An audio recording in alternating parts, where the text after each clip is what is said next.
Hello, I'm Tom with a list of interesting things. Today we're going to go through a 2020 election prediction. This is going to be a little bit different than my normal videos.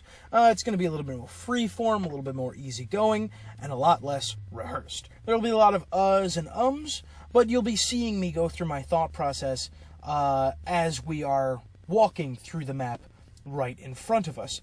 And with that, I think we're just going to dive right in.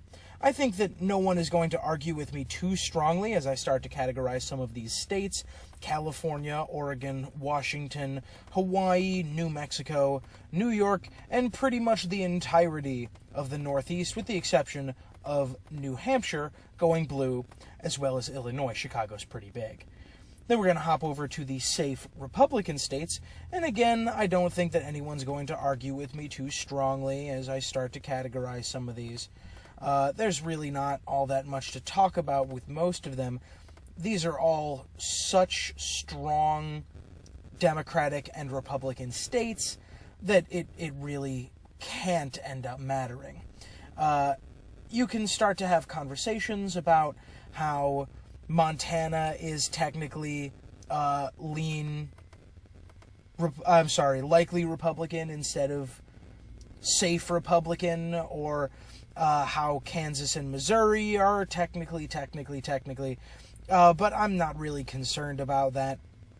I really think that it's hard to imagine any of these going any other way. And let's start to categorize Nebraska, and I just want to make sure that I have my numbers right. We're going to categorize Nebraska at large for safe Republican, Nebraska's 3rd district safe Republican, and Maine's 1st district safe Democrat. For anyone who is unfamiliar with the way this works, Maine and Nebraska are the only 2 states in the nation that allocate proportional electoral college votes by population. What I mean to say is they give 2 electoral college votes to the person who wins their state at large, and 1 electoral college vote to the candidate who wins the majority in each of the congressional districts. And we'll just go ahead, for the sake of simplicity, we'll just go ahead and categorize all of these right now because they're so unlikely to matter. So the Maine's at large is likely to go Democrat. The Maine's 1st district is very safe Democrat, and Maine's 2nd district is pretty much a toss-up, but because it's only 1 electoral vote, we're going to categorize it as Democrat moving forward. Let's move on to the likely states. The likely Republican states are pretty straightforward. We're going to hit Alaska. We're going to hit Utah. I'm going to choose to categorize Utah as likely as opposed to safe because of how strongly the Romney family has come out in support of Joe Biden, and more specifically against Donald Trump. They've been really, really active about that. We're going to go ahead and categorize Indiana and South Carolina. The likely Democratic states, again, I don't think will surprise too many people. I think I'm only going to categorize Maine's at large and Colorado right now. And some of you may be saying there's a couple of states that you are leaving out of the likely Democratic column, but we'll talk about that in a minute. Moving on to the lean column. For anyone who doesn't know, by the way, these are generally speaking, considered safe if they have a greater than 15-point margin, likely if it is a 5 to 15-point margin, lean if it is a 1 to 5-point margin, and tilt if it has a less than 1-point margin in one direction or the other. I'm being a little bit loose with those definitions in places like Utah and places like Montana, but I wouldn't worry about it too much. I can't imagine any of the states that we've so far categorized going in a direction other than the color that we've allocated here. So let's move on to the lean Democratic states. Well, we'll start with the lean Republican because it's pretty easy. Normally, you might start to categorize Georgia as lean Republican and Florida as lean Republican. But this is a very strange year. Let's go ahead and take a look at the Georgia polls Biden actually has an advantage in Georgia. Does that mean that Biden is going to win Georgia? No. But that race is very much in play. How about Florida? In Florida, Biden actually has a greater margin, so we can't categorize these ones yet. The only one that we are going to categorize today is Texas. The only one. This is Texas here, and Trump is leading in Texas by 3.8. What that means is, and we'll categorize it in a minute, what that means is Biden has a better chance of winning Texas than Trump has of winning Arizona. And once we say that, once that gets internalized, you really start to tick a few boxes. Nevada, let's take a look. Nevada has Biden up by 7.3. We can't do anything but categorize that as lean. Arizona, we just took a look at. Let's take a look at Pennsylvania. Pennsylvania has Biden up by 7.8 with a very small undecided mark. Pennsylvania, it's a little dubious, I know, considering the way that they voted in the past, but I think we must categorize Pennsylvania as likely Democratic. Moving on to Michigan, another state that Trump carried in 2016, has Biden up with a majority of voters by 8 points. Wisconsin has Biden up by 5.2. We must categorize it. Minnesota, we must categorize. And New Hampshire, we must categorize. Now this is what we have left. And look at this graph. Look at where the Democrats already sit. Just with the things that Joe Biden is up by 5, 7, 9 points in.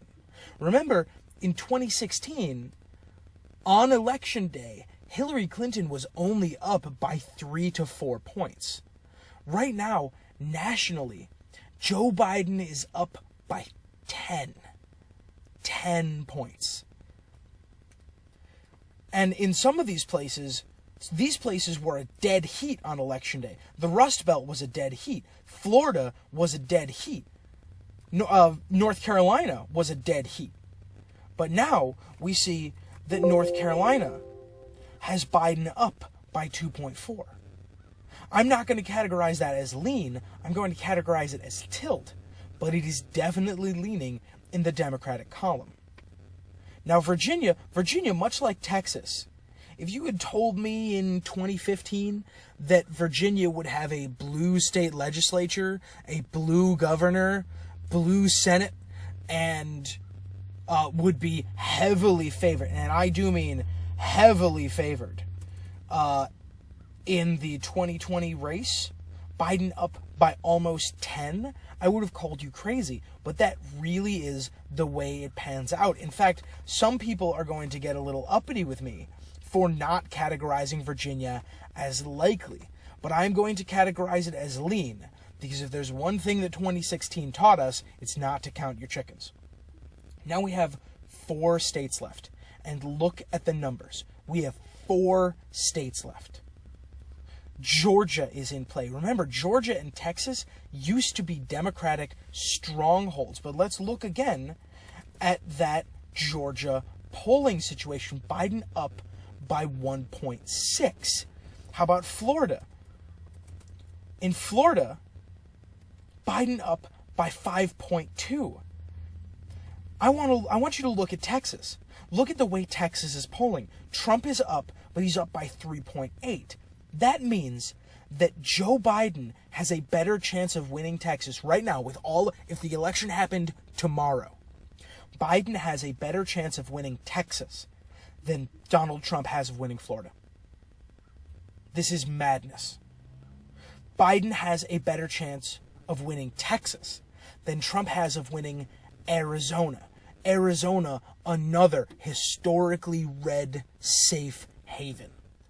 And this, again, is partly due to the fact that there has been such popular vocal outrage, I should say, against Donald Trump, notably in this case, the McCain family.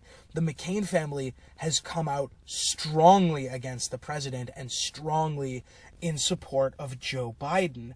And Arizona really doesn't look like it can go red. Once again, on Election Day, Clinton was up by 3.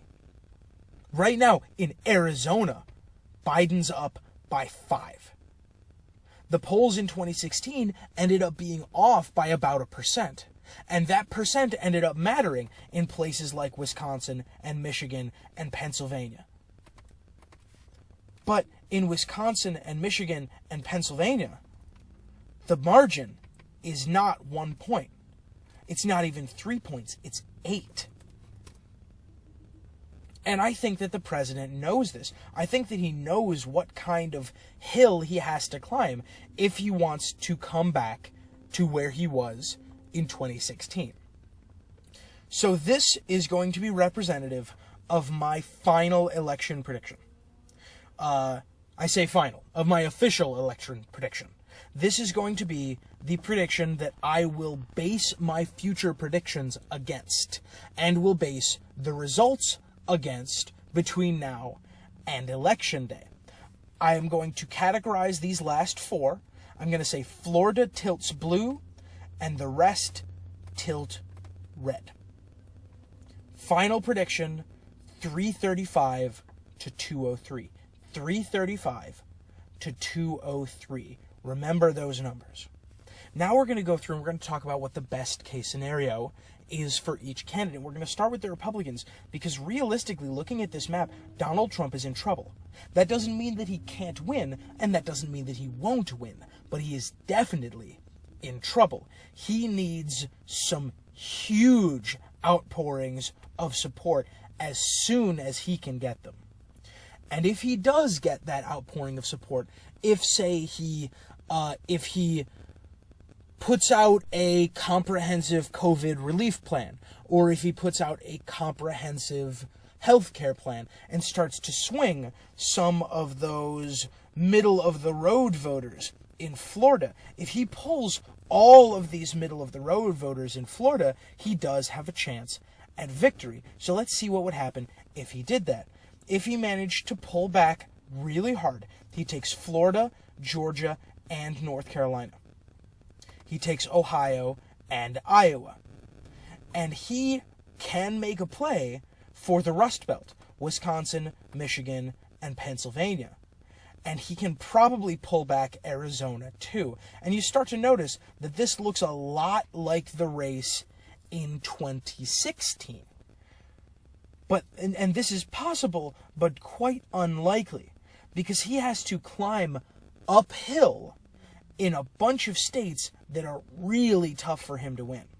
I'd like to note that he pulled ads out of Ohio and Iowa just last week.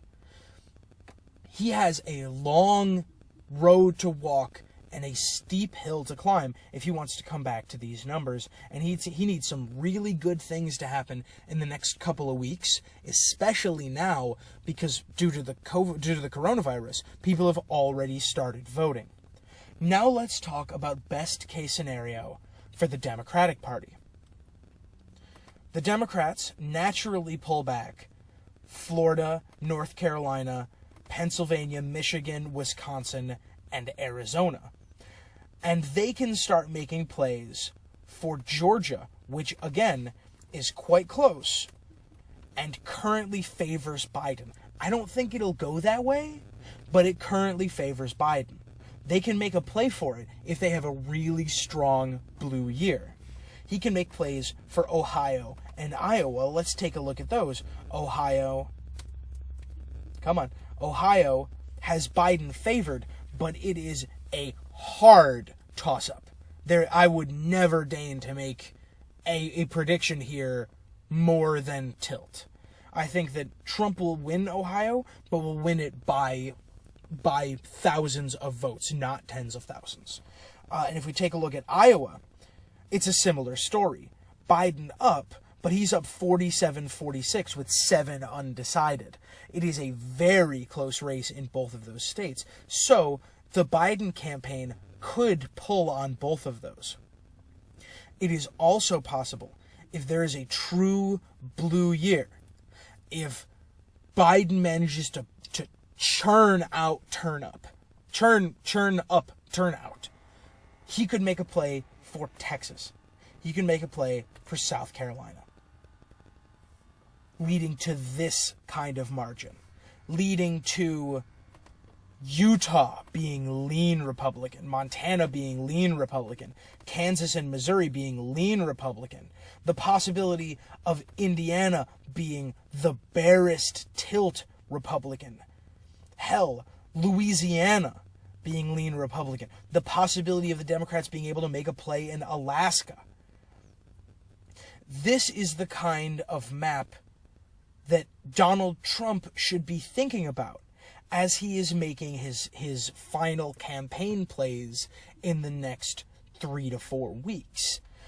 Because people are already voting, and this is a real possibility. So, that is my official election prediction. I'd like to thank you for watching, and I encourage you to subscribe to stay up to date on all of the most interesting things. I also encourage you to dive into the comments and explain to me why and how I'm wrong. Until next time, be like the 2020 presidential election. That is to say, be extremely and increasingly interesting. Thanks for watching. See you next time.